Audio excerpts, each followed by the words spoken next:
السلام علیکم، آپ دیکھ رہے ہیں ہو کیا رہا ہے۔ میں ہوں فیصل عباسی، میرے ساتھ موجود ہیں عارف نظامی صاحب۔ بہت شکریہ نظامی صاحب آپ کا، اس کے ساتھ ہی ساتھ پروگرام میں ہمیں جوائن کیا ہے پی ٹی آئی کے سینئر رہنما ہمایوں اختر خان صاحب نے۔ ہمایوں صاحب آپ کا بھی شکریہ، آپ سے بھی گفتگو کرتے ہیں۔ نظامی صاحب، اکانومی کو لے کے پھر سے بہت سی باتیں ہو رہی ہیں، آئی ایم ایف کا وفد پاکستان میں ہے، اہم شخصیات جو پہلے بھی اس وزارت سے منسلک رہی ہیں، جو اب بھی ہیں، ان سے بھی وہ ملاقات کر رہے ہیں۔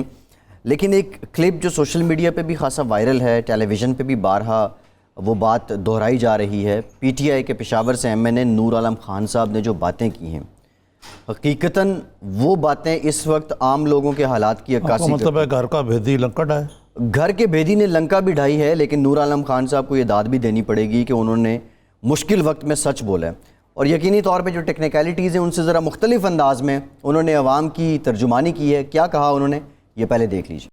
بجلی مہنگی کر دی گئی ہے، ہمیں ایکسپلینیشن نہیں دیا جا رہا ہے کیوں مہنگی کر رہے ہو، یوریا کا بیگ کیوں آپ مہنگا کر رہے ہو، گیس کیوں مہنگا کر رہے ہو، یہ چیزیں سر یہ ذرا خدارا روٹی کیوں مہنگی کر رہے ہو۔ آپ کو کبھی کسی نے کوئی جا کر خریدتا ہے کہ گھی کا ڈبہ کتنا ہوتا ہے، 12,000 روپے جو سیلری لیتا ہے وہ کیا کرے گا، جو 14,000 سیلری کرے گا وہ کیا کرے گا۔ کہ خالی ہم نے یہاں پہ اس کے لیے آئے کہ بس ایسے ایسے کرتے رہے، نہیں میں یہاں پہ ہم اس کے لیے نہیں آئے۔ وزیر خزانہ کو آپ کو لانا پڑے گا سر، وہ ہمیں بتائے گا کہ آئی ایم ایف کے ساتھ اب کیا پھر وہ کر رہے ہیں، پھر تو ڈالر مہنگا نہیں کر رہے، اور اگر آپ کرپٹ ہو خدا کی قسم ہم آپ کے ساتھ ہیں، پکڑیں ہر ایک انڈسٹریلسٹ، ہر ایک بندے سے پوچھے کہ اس نے پیسے کیسے کمایا ہے۔ اکاؤنٹیبلٹی کرنی ہے تو صحیح کریں، اگر نہیں کرنی ہے تو بند کر دیں۔ یہ نہیں ہوتا کہ ایسے دو تین احتساب کرنا ہے تو صحیح کریں نظامی صاحب، نہیں کرنا تو بند کر دیں۔ لیکن انہوں نے کہا کہ ہم غریبوں کی ترجمانی کرنے آئے ہیں، اور پھر اپنی حکومت پہ انہوں نے ہاتھ بلند کر کے بھی ایک لفظ استعمال کیا ہے۔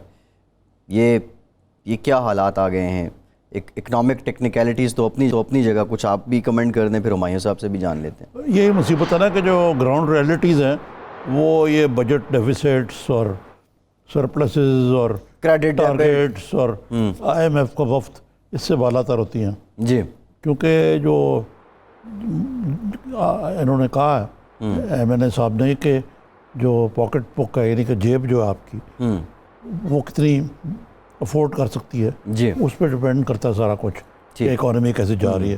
اگر you are better off than you are in the past commit تو پھر سب ٹھیک ہے، اگر نہیں تو آپ 100 کہتے رہیں، جی وہ اثر نہیں ہوگا۔ ٹھیک ہے، ہمایوں صاحب سے بھی جان لیتے ہیں۔ ہمایوں صاحب، ٹیکنیکلٹیز اپنی جگہ ظاہر ہے، آپ بھی اکانومی کے معاملات کو سمجھتے ہیں، ایکسپرٹیز ہیں آپ کی، لیکن یہ جو نور عالم خان صاحب نے باتیں کی ہیں، آپ ان سے ایگری کرتے ہیں؟ اور اگر کرتے ہیں تو پھر حکومت کو تو بہت کچھ مزید کرنا ہے۔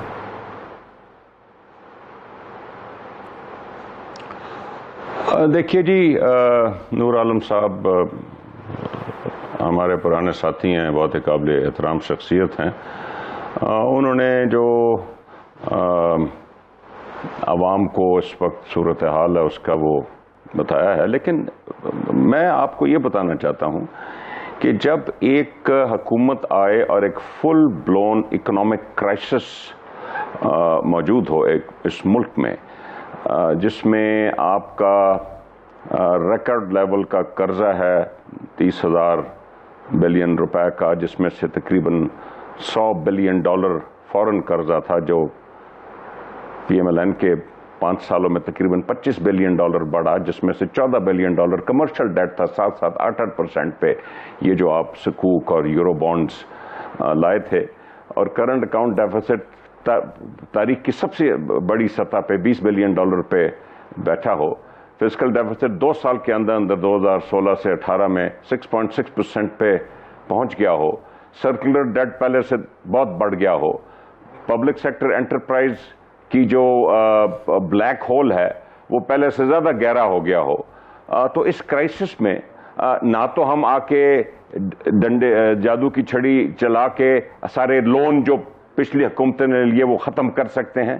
اب میں آپ کو ایک مثال دیتا ہوں کہ یہ جو 10,000 بلین ہمارا ایک سال میں ڈیٹ بڑھا ہے، 10,000 بلین ہے جی، میں اس میں کوئی غلط بیانی نہیں کروں گا۔ جی، آپ کو معلوم ہے اس 10,000 میں سے $100 بلین آپ کا جو ڈیٹ ہے، جو آپ صرف کنورٹ کر رہے ہیں، ڈیٹ وہیں کا وہیں، 100 بلین کو آپ کنورٹ کریں گے روپوں میں، تو اگر روپیہ 50 روپیہ گر گیا ہے تو اس $100 بلین کا $5,000